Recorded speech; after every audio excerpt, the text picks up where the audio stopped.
They say when you work hard and you stay consistent and you refuse to give up, it will pay off.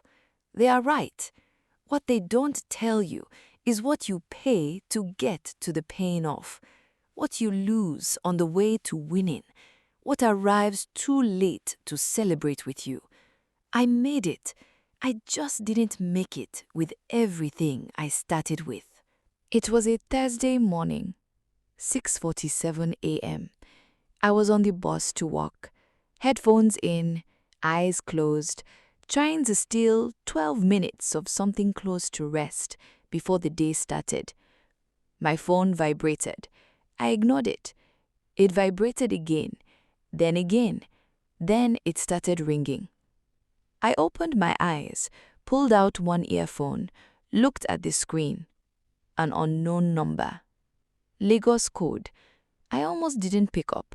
I was so tired of phones, so tired of numbers, so tired of voices asking me for things.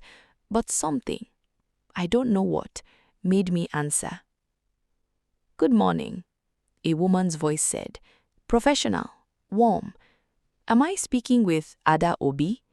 "Yes," I said. "My name is Mrs. Adeyemi.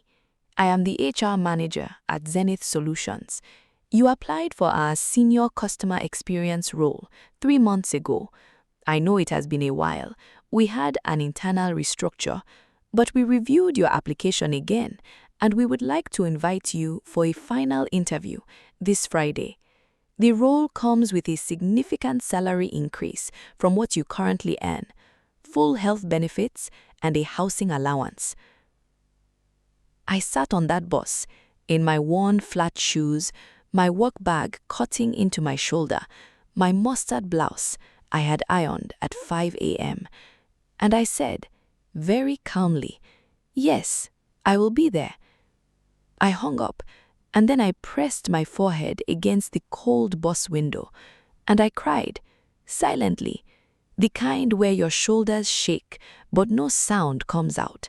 So nobody on the bus knows what is happening. Happy tears, relief tears, but also something else, something complicated. Because the first person I wanted to call, the first name that came into my mind, was Daniel. And I remembered, Daniel was gone. I had made it, and he was already gone.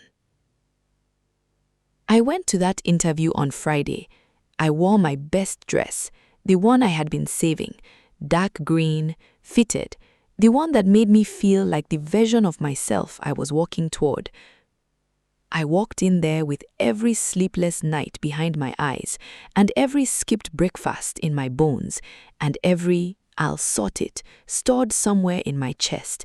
And I answered every question like a woman who had earned every word she was saying, because I had. Nobody in that boardroom knew that the woman sitting across from them had packed small chops until midnight the night before.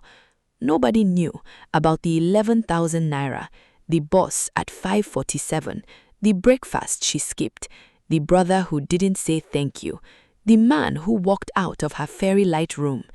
They just saw Ada, composed, capable, ready.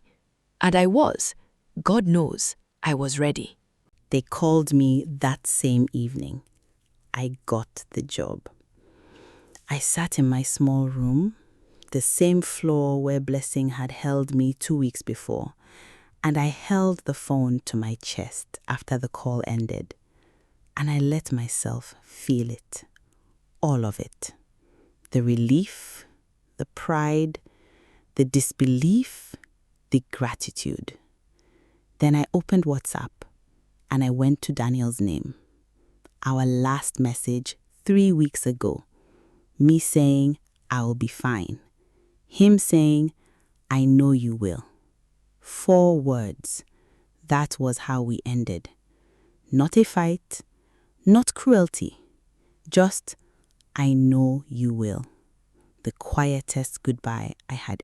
3 months later, new office, new salary, new flat, small but mine. No longer a single room, an actual 1-bedroom with a kitchen, and a window that gets morning light. I sent Mama the Asoebi money. I paid Emeka's fees.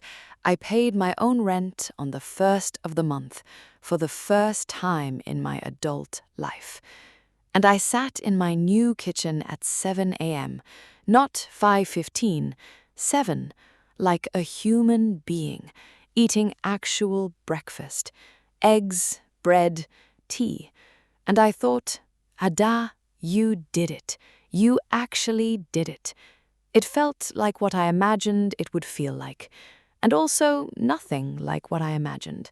Because in every version I had imagined this moment, in every version I had played it in my head at 5 a.m. bus stops and midnight packing sessions, Daniel was there.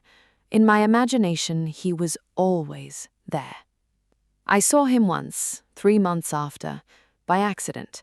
I was leaving the new office. He was walking into a restaurant across the road with someone, a woman. She was laughing at something he said. He looked good, healthy, lighter somehow, the way people look when they have stopped carrying something heavy. He didn't see me. I stood on the pavement for exactly 4 seconds, long enough to see, short enough that nobody noticed me standing there. Then I turned and I walked to my bus stop, my new bus stop, closer to my new flat, in a part of Lagos I could now afford. And I did not cry. Not because it didn't hurt. It hurt. It hurt the way things hurt when they are completely over, and you know they are completely over, and you are okay, and it still hurts. That specific hurt. I walked to my bus stop. I sat in the Lagos sun. I put my earphones in, and I let it hurt, without running from it, without fixing it, without performing past it. Just stood there, in my good clothes, in my good life, and let it hurt. Because I had learned, finally, that feeling things does not make you weak. Pretending not to feel them is what breaks you.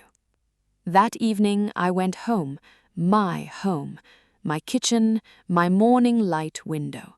I made tea, I sat at my small table, I opened my banking app.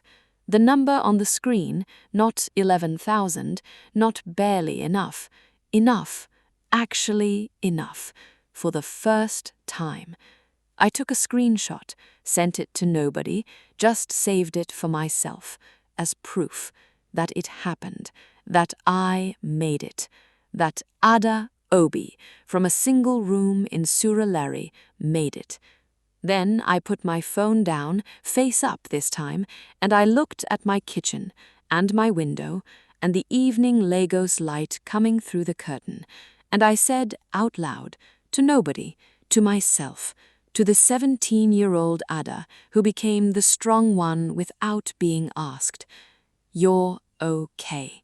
You are actually okay. Not performing okay, not pretending okay, actually okay." And for the first time in a very long time, I believed myself. She made it. She paid her rent. She fed herself. She carried her family. She survived the city. She lost the love she was too tired to hold. She found herself on the other side of the losing. This story is for every girl who is still in the middle, still at the 5:15 alarm, still at the 11,000 naira, still saying, "I'm fine." You are not alone, and it does not end here.